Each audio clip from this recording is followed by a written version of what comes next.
ప్రపంచం ఎటు వెళుతుందో ఎవ్వరికీ అర్థం కాని పరిస్థితి. కామకేళి కోసం కన్నవారిని కూడా క్షణం కూడా ఆలోచించకుండా చంపేస్తున్నారు. పుట్టినప్పుడు ఉండే ఆ సంతోషం పరాయి వ్యక్తి పక్కలోకి వెళితే బిడ్డ మీద ప్రేమ చచ్చిపోతుందా? మధ్యప్రదేశ్లో జరిగిన ఈ ఘటన ఆ రాష్ట్రంలో వైరల్గా మారింది. ఎందుకంటే హత్య చేశారు, కానీ ఆ చిన్నారి ఆత్మ వెంటాడి వేధించింది. మరి చివరకు ఎలా బయటపడిందో ఈ స్టోరీలో చూద్దాం. గ్వాలియర్ సిటీలో తారామై కాలనీలో ఉంటున్నాడు ధ్యాన్ సింగ్ రాథోడ్. ఇతని భార్య పేరు జ్యోతి. వీరికి 2 పిల్లలు. 3 ఏళ్ల కొడుకు జతిన్, 1 ఏడాది వయసున్న పాప మోను. వీరికి 2017లో పెళ్లయింది. ధ్యాన్ సింగ్ తాతీపూర్ పోలీస్ స్టేషన్ లో కానిస్టేబుల్ గా విధులు నిర్వహిస్తున్నాడు. వీరిది అందమైన జీవితం. పెళ్లైన ఏడాదికే సొంతిల్లు కొనుక్కొని హాయిగా కాలం వెళ్లదీస్తూ ఉన్నారు. అయితే భర్త డ్యూటీకి వెళ్లగానే 2 పిల్లలతో ఇంటి దగ్గరే హాయిగా ఉండేది.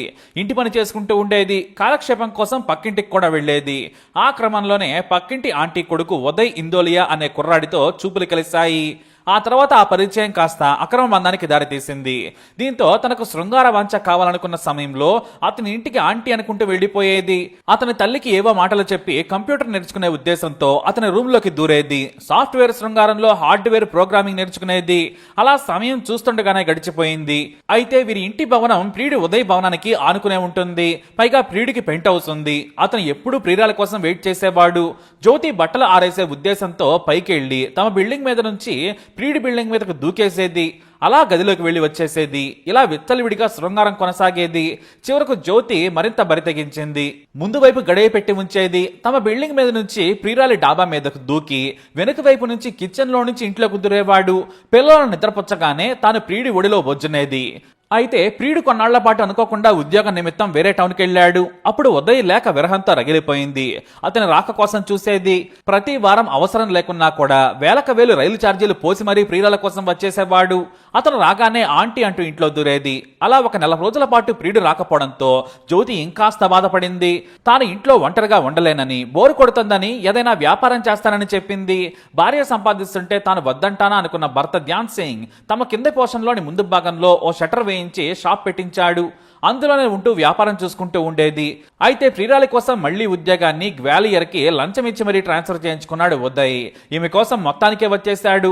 మళ్లీ జ్యోతి తనలోని కామ జ్యోతి కాగడాన్ని వెలిగించి విరహాన్ని ప్రియుడి వెచ్చదనంలో చల్లార్చుకునేది. ఇలా వారి శృంగారం 3 పగళ్ళు 6 రాత్రుల మాదిరిగా సాగేది. ఇక జ్యోతి భర్త కానిస్టేబుల్ మాత్రమే కాదు, అతనిది క్రైమ్ ఇన్వెస్టిగేషన్ లో అందవేసిన చెయ్యి. డిగ్రీ చదువుకున్న ధ్యాన్ సింగ్ డాక్యుమెంట్స్ తో పాటు ఇంగ్లీష్ రిపోర్ట్స్ రాయడంలో కూడా దిట్ట. దీంతో అతనికి కీలకమైన కేసులు అప్పగించేవారు ఉన్నతాధికారులు. దీంతో కొన్నిసార్లు వరుసగా 2-3 రోజుల పాటు ఇంటికి వచ్చే పరిస్థితి కూడా ఉండేది కాదు. కానీ తనకు పిల్లలంటే ప్రాణం. ఇద్దరిని ప్రతిరోజు చూసేందుకు వీడియో కాల్స్ చేసేవాడు. కొడుకుతో కబుర్లు చెప్పుకొని డ్యూటీ ఒత్తిడిని తగ్గించుకునేవాడు ధ్యాన్ సింగ్. తన లోకం తనదైతే అతని భార్య జ్యోతిది మాత్రం కామలోకం. ఆ లోకం ముల్లోకాలను మించి ఉంటుందని అన్ని లోకాలకు వెళుతూ ఎంజాయ్ చేస్తోంది. ఇలా 2.5 ఏళ్ల పాటు శృంగార యజ్ఞాన్ని కొనసాగించింది. కానీ పాపం భర్త తన భార్య పతివ్రతల సంఘానికి అంబాసిడర్ అనుకునేవాడు. ఎందుకంటే అంతలా మెయింటైన్ చేసేది.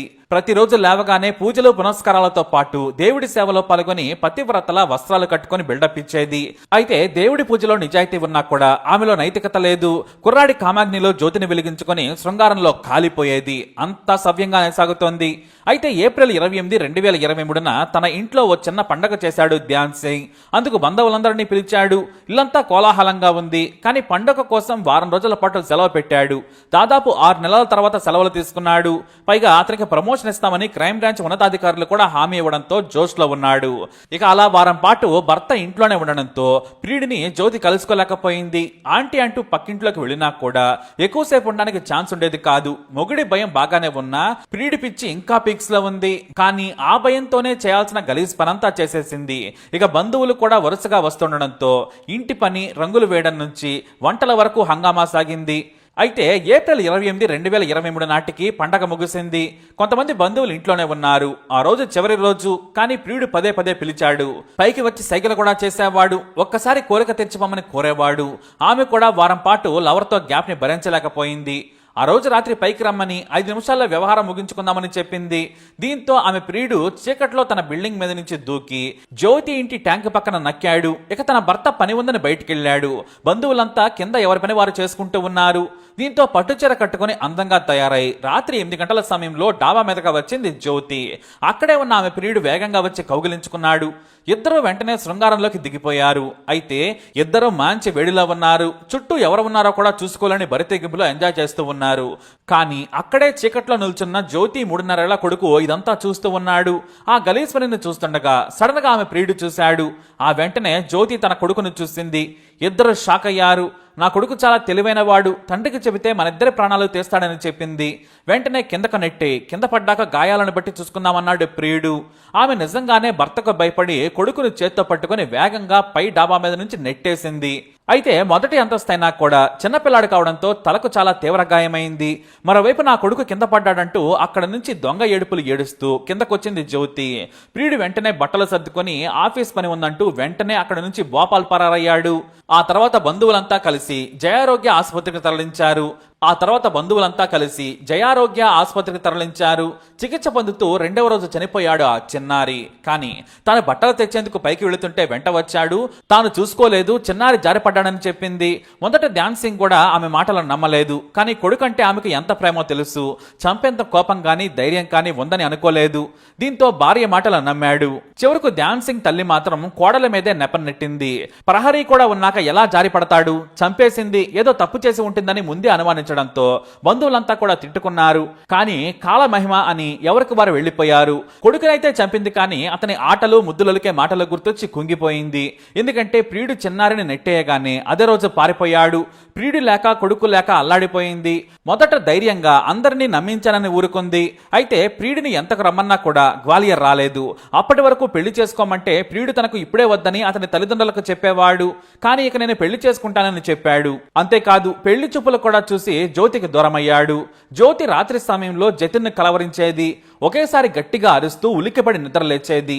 దీంతో కొడుకు చనిపోయిన బాధలో ఉందని అంతా భావించారు. చివరకు ఆమె మానసికంగా కుంగిపోయింది. ఎటు చూసినా కొడుకే కనిపిస్తున్నాడని ఏడవడం మొదలుపెట్టింది.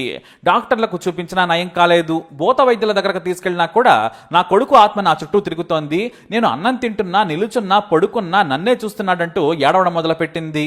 చివరకు తన కొడుకు ఆత్మ తనను వెంటాడుతుందని భయపడ్డ జ్యోతికి కొడుకు కలలో కనపడి ఓ మాట చెప్పాడు.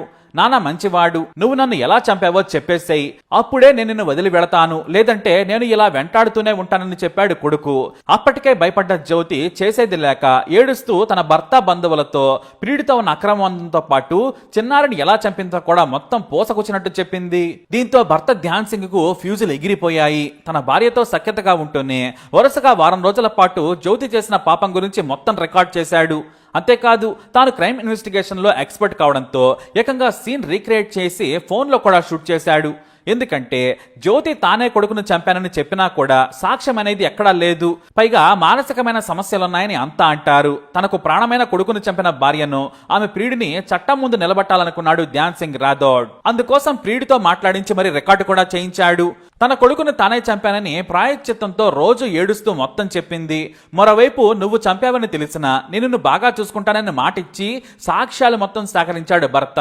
అంతేకాదు భార్యకు ధైర్యం చెప్పి ఫోన్ ఇచ్చి బయటకు వెళ్ళిపోయేవాడు. కావాలని ఆమె తన ప్రియుడికి ఫోన్ చేసి నంబర్ను డిలీట్ చేసేది. ఎంత జరిగినా కూడా గలీజ్ బుద్ధి పోనించుకోలేదని బాధపడుతూనే 2 నెలల్లో 100 ఆధారాలు సేకరించి వెంటనే పోలీస్ స్టేషన్కు వెళ్లి ఫిర్యాదు చేశాడు ధ్యాన్ సింగ్. మొదట పోలీస్ స్టేషన్లో మళ్లీ డ్రామాలాడింది. తాను భర్తకేమీ చెప్పలేదు, నేను నా కొడుకుని ఎందుకు చంపుతానని ఎదురు తిరిగింది. కానీ పోలీసులు సదరు సాక్ష్యాలతో కఠినంగా విచారించారు. అయినా కూడా జ్యోతి పాపం కడిగేసుకుంటానని భర్తకు నిజం చెప్పి పోలీస్ స్టేషన్కి వెళ్లగానే మాట మార్చింది. ఈసారి ఆమె ప్రియుడిని అరెస్ట్ చేసిన పోలీసులు తమదైన శైలిలో విచారించగా పెంట్ హౌస్ నుంచి వాటర్ ట్యాంక్ వెనుక చేసిన చండాలపు పని మొత్తం చెప్పుకొచ్చాడు. అంతేకాదు ఆ రోజు చిన్నారిని ఎలా చంపిందో కూడా చెప్పాడు. ఆ తర్వాత అతని మాటలు వినిపించి ఇద్దరిని ఎదురెదురుగా కూర్చోబెట్టి తమదైన శైలిలో ప్రశ్నించడంతో మొత్తం కంపు కహాని బయటపెట్టారు. ఆ తర్వాత జ్యోతిని, ఆమె ప్రియుడు ఉదయ్ని అరెస్ట్ చేసిన పోలీసులు రిమాండ్కి తరలించారు. ఇక తన కూతుర్నైనా జాగ్రత్తగా పెంచుకుంటానని తన తల్లిదండ్రులను పిలిపించుకుని ధ్యాన్ సింగ్ కన్నీరు మున్నీరయ్యాడు. తాను పోలీస్ డ్రెస్ వేసుకున్నందుకు డ్యూటీ కోసం 100కు 200% కష్టపడ్డాను, కానీ నా భార్య వేరే వ్యక్తితో అక్రమ బంధం పెట్టుకుని నా కొడుకును చంపిందని కన్నీరు మున్నీరయ్యాడు.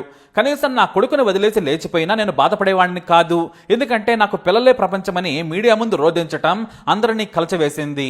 అలా 3 ఏళ్ల కొడుకే కలలోకొచ్చి భయపెట్టి మరి అమ్మతో నిజం చెప్పించాడు. అలాగే జైలుకు పంపించాడు. మరి వీరికి ఏ శిక్ష పడాలి? మీ అభిప్రాయాన్ని కమెంట్ ద్వారా తెలియజేయండి. వీడియో అప్డేట్స్ కోసం మై ఛానల్ ఫాలో అవ్వండి. అలాగే తప్పకుండా సబ్స్క్రైబ్ చేసుకోండి.